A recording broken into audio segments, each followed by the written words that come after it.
ইসলামী সংস্কৃতিকে ধ্বংস করা যায় কিভাবে, এটা তার একটা প্ল্যান নিয়েছিল।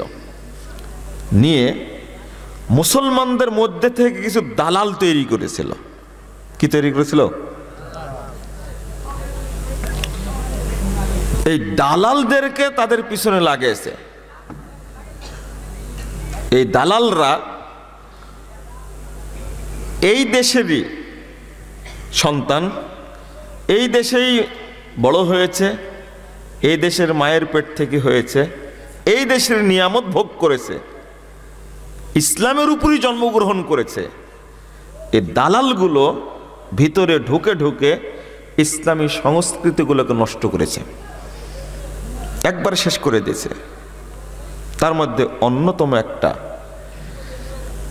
কোনো উচ্চ বংশের উচ্চ শ্রেণীর সে ব্যবসায়ী হোক বা বংশের হোক, ওই শ্রেণীর কোনো সন্তান যেন মাদ্রাসায় না পড়ে, ইসলামী শিক্ষায় শিক্ষিত না হয়, এই জন্য তার একটা পরিকল্পনা করেছিল দীর্ঘদিন। সেটা এখন বাস্তবায়িত হচ্ছে। সেটা হলো, যত নাটক, সিনেমা, যত কনসার্ট, যত যাত্রা হয়েছে, সবগুলোর মধ্যে সবচেয়ে খারাপ চরিত্রের, যেটা নোংরা চরিত্রের নষ্ট মানুষ, ওই লোকটার মাথায় টুপি আছে আর মুখে দাঁড়িয়ে আছে। ওই নাটকের চরিত্রের সবচেয়ে খারাপ যে, তার মাথায় কি আছে? টুপি আছে, আর কি আছে? দাঁড়িয়ে আছে। আর ওই আগে যে ইবলিস শ্রেণীর কথা বললাম না, এরাই হলো এই সমস্ত নাটকের হয় পরিচালক, নয়তো লেখক, নয়তো উপস্থাপক, নয়তো প্রকাশক। আল্লাহ ওদেরকে হেদায়েত দান করুক, না হলে আল্লাহ ধ্বংস করুক ওদেরকে। আর এটা কারা দেখে? দেখে কারা? দেখে যারা উচ্চ শ্রেণীর। রিকশালার বাড়িতে ডিশ লাইন আছে? ডিশ লাইন আছে রিকশালার বাড়িতে? নাই। ভ্যান চালকের বাড়িতে ডিশ লাইন নাই। ডিশ লাইন স্যাটেলাইট কারদের বাড়িতে আছে? যারা ধনী মানুষ, বড় বড় ব্যবসায়ী। এখন না রে ভাই, চা স্টলেও ডিশ লাইন আছে। আমি তো বলছি কত বছরের কথা, 50-60 বছরের কথা। তারাই দেখে। আর এই ছোট ছোট বাচ্চাগুলো দেখে যে দাড়িওয়ালা লোক এত খারাপ, টুপিওয়ালা লোক এত খারাপ। এই চরিত্র দেখে ওই বাচ্চার মনের উপরে প্রভাব বিস্তার করে যে কখনো টুপিওয়ালার কাছে যেতে হবে না। আর দেখে কারা? ওই সমস্ত ব্যবসায় বউ বাচ্চা নিয়েই দেখে। যার কারণে এমন একটা প্রভাব পড়েছে, আলেমরা এই যুগে হয়ে গেছে ছাগলের 3 নম্বর বাচ্চা, আর জাহেলরা ওই স্থানগুলো দখল করেছে। আগে সমস্ত জাহেলরা, এই কাঠখুট্টা মূর্খ, এরা কখনো আলেমদের কাছে পাত্তাই পায়নি। যদি এই দেশের কথাই বললি, অন্য দেশের কথা নাই বললাম, শুধু এই দেশের কথা বলি, ব্যাকু মৌলানা আকরম খাঁকে দেখে তুমি তো পেশাব করে দিয়েছো। নাম শুনেছেন? মৌলানা আকরম খান নাম শুনেননি? তো পেশাব করে দিয়েছো তোমরা। তোমাদের মধ্যে যদি এত জ্ঞানী মানুষ থাকবে, তো মৌলানা মানুষ একজন, সে 1949 সালে পশ্চিম পাকিস্তান, পূর্ব পাকিস্তান, উভয় পাকিস্তানের শিক্ষা কমিশনের চেয়ারম্যান একজন মাওলানা। কই তোমাদের মতো লুচ্চা লম্পট তো সেই সময় চেয়ারম্যান হতে পারেনি। আকরম খা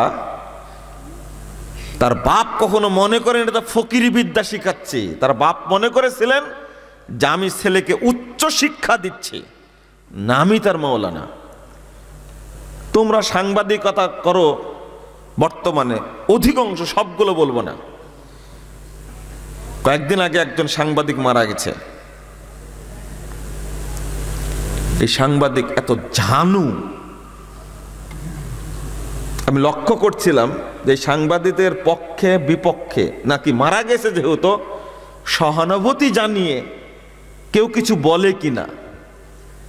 দেখলাম অনেক সাংবাদিক মারা যায়, অমুক বাণী দেয়, অমুক বাণী দেয়, অমুক বাণী দেয়। আমি লক্ষ্য করছিলাম 2 দিন 3 দিন যে এই সাংবাদিক মারা যাওয়ার পরে কেউ বাণী দেয় কিনা। যারা দিয়েছে বাণী তাদের সহকর্মী, কিন্তু যাদের দেওয়ার কথা ছিল তারা কেউ এই সাংবাদিকের পক্ষে কথা বলেনি। আমি জানি না মানুষটা কেমন, তবে তার লেখাগুলো ছিল সৃজনশীল। দেশকে নিয়ে, স্বাধীনতাকে নিয়ে, প্রশাসনকে নিয়ে যে কথাগুলো লিখে গেছেন। মারা যাওয়ার সংবাদটা শুনে আমি পত্রিকা পড়তে গিয়েই হতবাক হয়ে গেছি। মাত্র 53 বছর বয়সে মারা গেছে। আমি তার লেখা পড়ি বহুদিন থেকে। তার লেখাগুলো ছিল খুব গভীর এবং মানে দেশপ্রেম নিয়ে লিখতেন, বাস্তব চিত্র তুলে ধরতেন। এবং আমাদের প্রজন্ম স্বাধীনতার প্রকৃত ইতিহাসটা জানতে পেরেছে এই লোকের কারণে।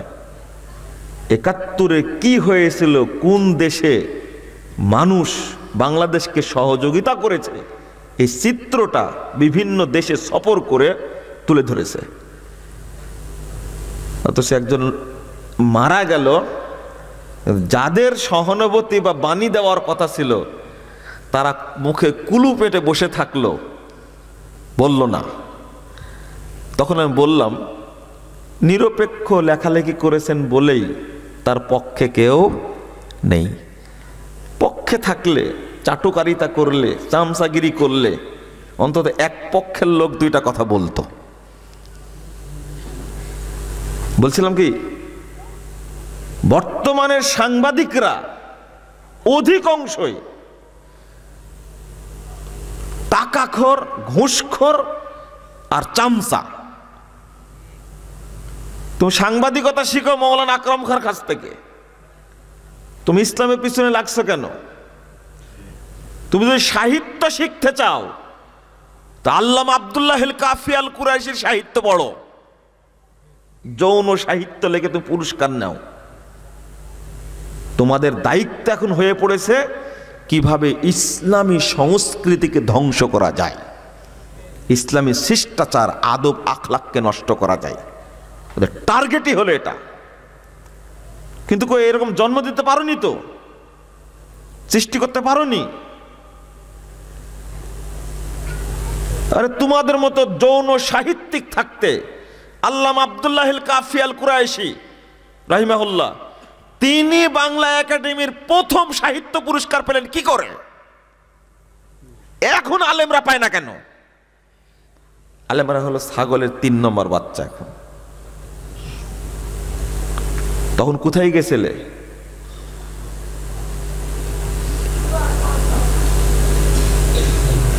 আমি একজন বড় নেতা, তার সাথে কথা বলতে গিয়ে বললাম যে কথা শেষ, অনেক তো উচ্চবাচ্য হচ্ছেন। আমি বলি, আপনি আওয়ামী লীগটা পেয়েছেন কোথায় থেকে সেটা বলেন। তখন আমাকে বলছে, তুমি এই প্রশ্ন করছো কেন? না, আপনি ইতিহাস বলেন দেখি। তখন বলছেন যে মুসলিম লীগ থেকে পেয়েছি। এবার বলেন, মুসলিম লীগের প্রতিষ্ঠাতা কারা ছিল? উত্তর দেন। ও, আপনারা বক বক করবেন, আমরা কিছু বলার অধিকার রাখি না?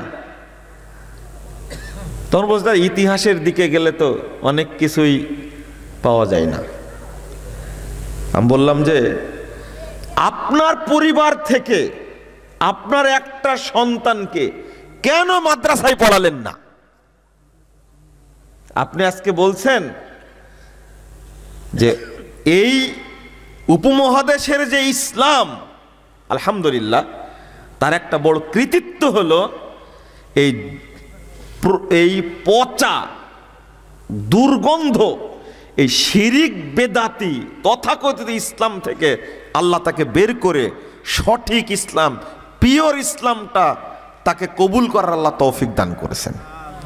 আলহামদুলিল্লাহ তিনি এইটা পেয়েছেন। তো আমি বললাম যে আপনি যদি আপনার একটা সন্তানকে বড় আলেম বানাতেন, আপনি যে অবস্থানে আছেন, আপনার একটা সন্তান যদি পড়াশোনা করত আর মদিনা বিশ্ববিদ্যালয় থেকে যদি ডিগ্রি নিয়ে আসতো, তাহলে যত চেলাপেলা আছে, এই চোর সুট্টা আছে, এই চোর সুট্টাগুলো কথা বলতে পারতো। নিজেই স্বীকার করলো, বলছে না আমার ছেলের উপরে কে কথা বলবে। আমি কিন্তু আপনার মধ্যে পাতি নেতার কথা বলছি না, কিন্তু আমার সাথে যার কথা হচ্ছে সেই লোকই। আজকে যে জিনিসটা আপনি বুঝেছেন, যদি আপনার ছেলেটা, একটা ছেলে যদি বুঝতো এই ইসলাম পিওর ইসলাম, তাহলে ইসলামের এত বদনাম করার সুযোগ পেত না। একটা পরিবার থেকে হতো যদি। মৌলানা আকরাম খান মুসলিম লীগের সেক্রেটারি, 1906 সালে মুসলিম লীগ গঠিত হয়। এরপরে এসে হলো আওয়ামী মুসলিম লীগ, এরপরে হলো কি আওয়ামী লীগ। ওনাকে বললাম যে এগুলো আমরা ছোট মানুষ, নেতৃত্ব কারা দিয়েছেন? বাংলাদেশের স্থপতি শেখ মুজিবুর রহমান সাহেব, তিনি, আপনি চিন্তা করেন, যুগ্ম সাধারণ সম্পাদক। আর মৌলানা ভাসানী কি ছিলেন? চিন্তা করেন, তিনিও কি মৌলানা। ভাসানী নামটা নেওয়ার আগে কি মৌলানা বলে না? যেখানে ছবি আছে সেখানেই তার মাথায় কি আছে? টুপি আছে, মুখে কি আছে? দাড়ি আছে। আমাকে শেষ পর্যন্ত বলছে, বাবা তুমি যে জায়গায় গেছো আমার ওই জায়গা থেকে বের হতে পারবো না, এখনকার কথা বলো। এখনকার কথা কি বলবো? এখন যেটা করতে হবে, ইসলামকে মর্যাদা দিয়ে আপনার সর্বশ্রেষ্ঠ ভালো সন্তানটাকে আপনি মাদ্রাসায় পড়ান, মদিনা ইসলামী বিশ্ববিদ্যালয় থেকে অনার্স মাস্টার্স পিএইচডি করে নিয়ে আসেন। দেখেন ইসলামের সঠিক রূপটা সবাই জানতে পারবে ইনশাআল্লাহ। তখন বলছে এটাই হলো সমাধান।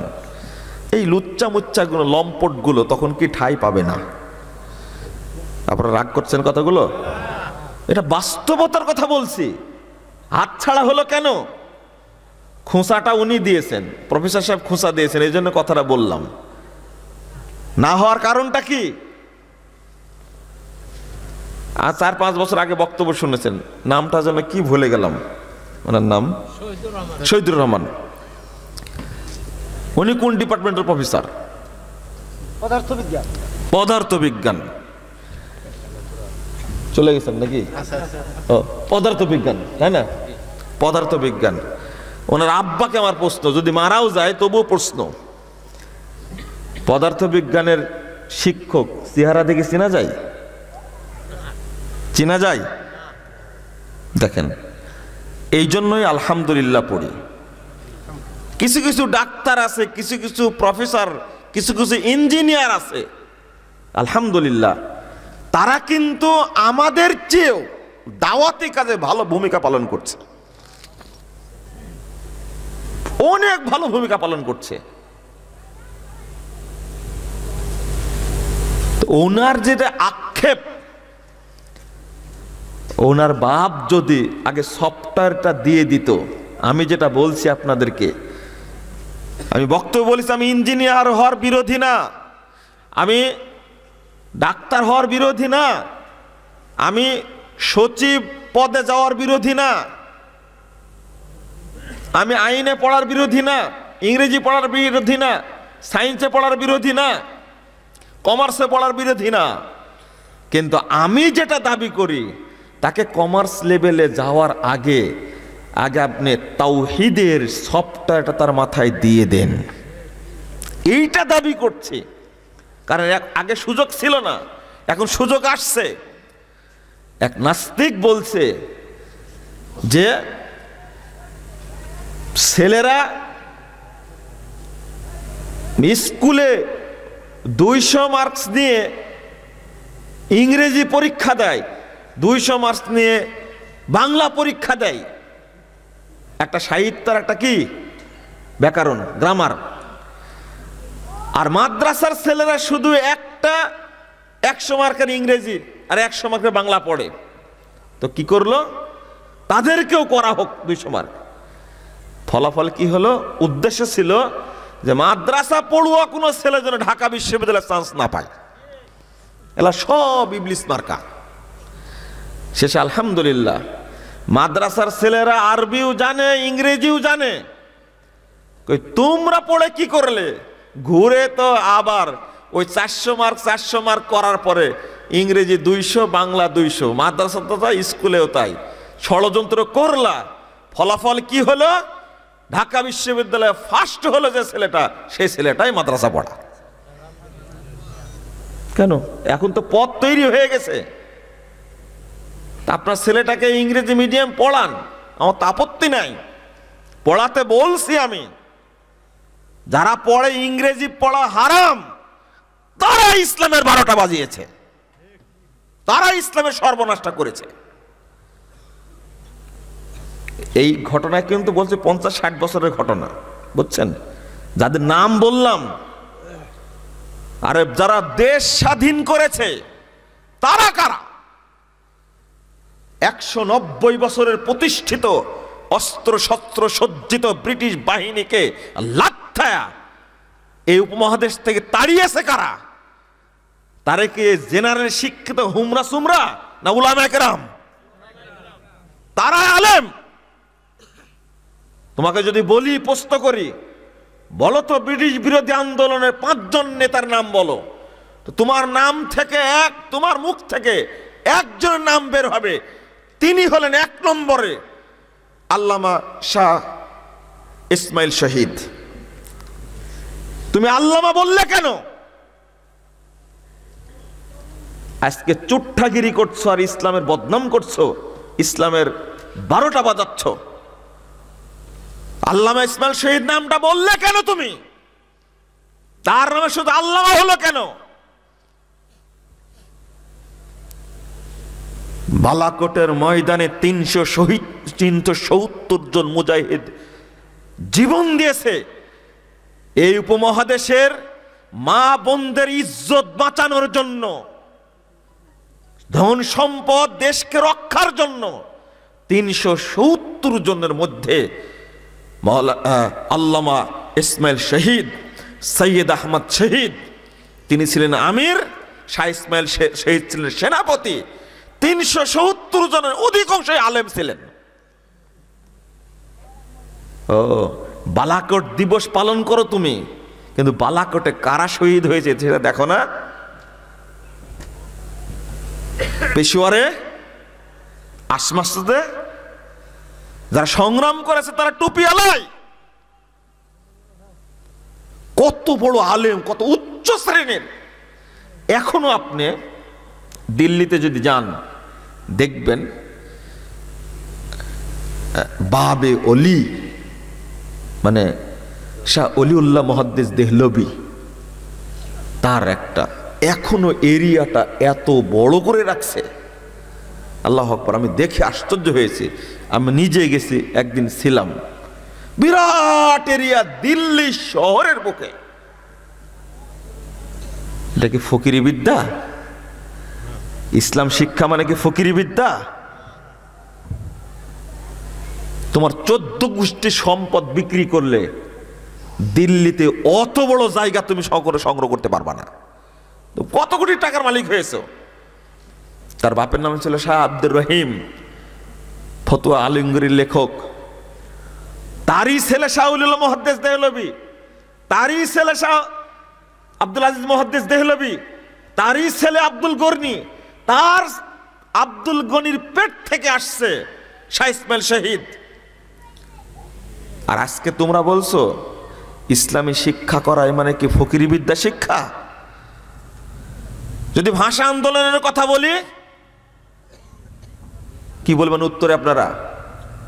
এই যে সামনে 21শে ফেব্রুয়ারি আসছে, আমরা পালন করব কি? ভাষা দিবস। বাংলা ভাষা পেয়েছি, আলহামদুলিল্লাহ, ভালো কথা। সংগ্রাম কারা করেছিল? উত্তর কি? এই বর্তমান চোর চুট্টারা কারা করেছিল সংগ্রাম?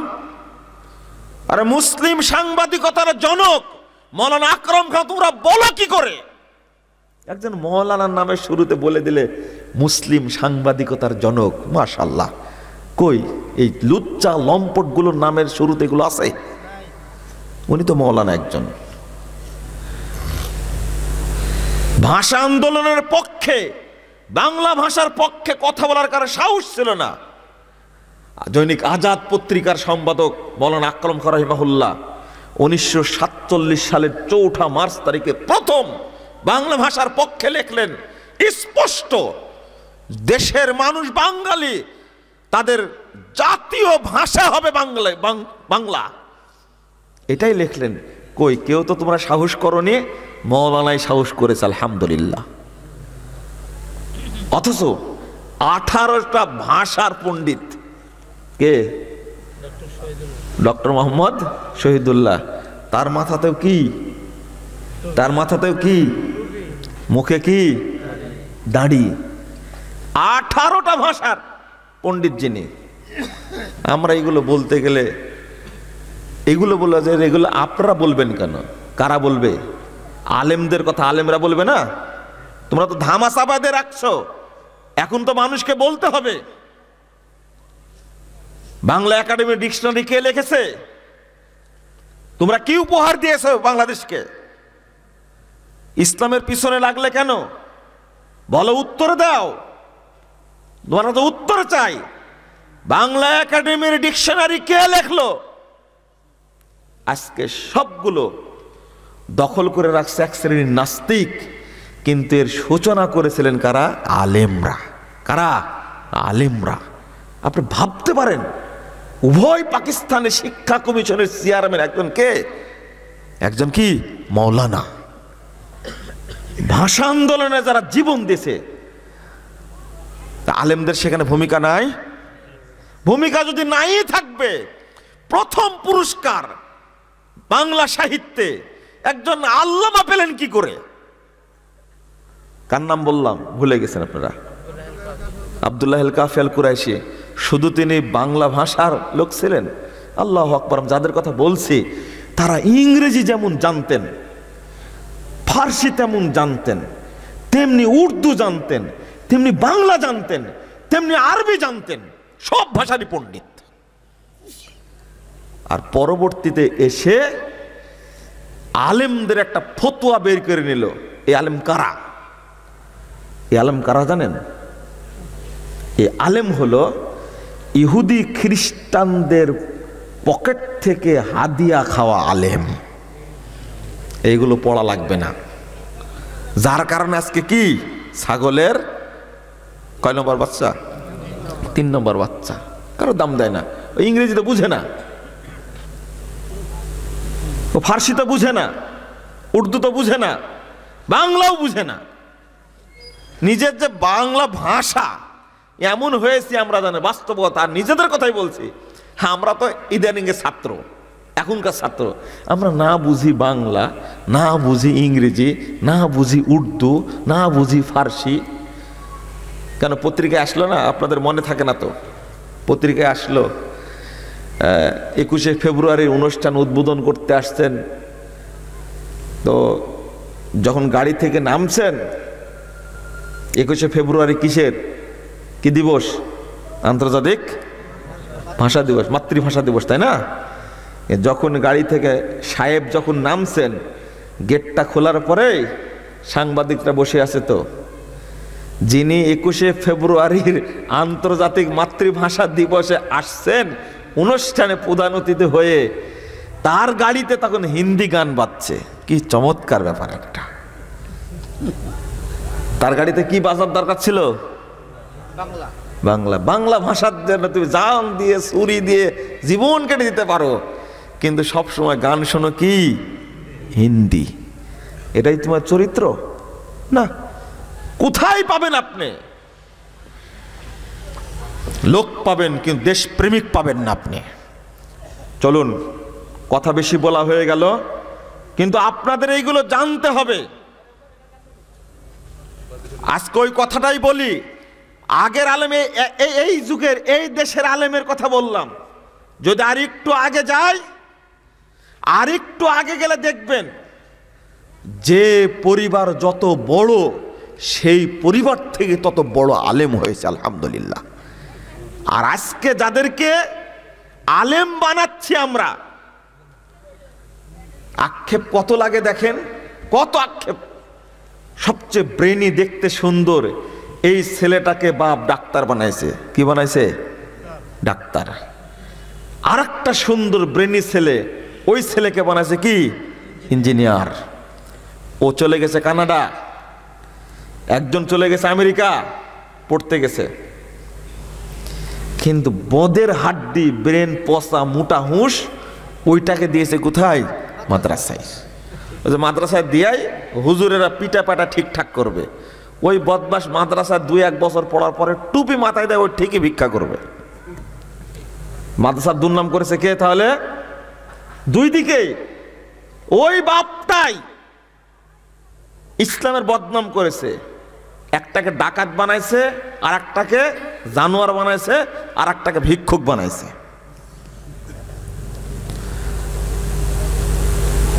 আলহামদুলিল্লাহ, মুজাফফর বিন মুহসিনের মতো আরো অনেক পরিবারের সন্তান আছে, বাপের নিয়ত ভালো ছিল,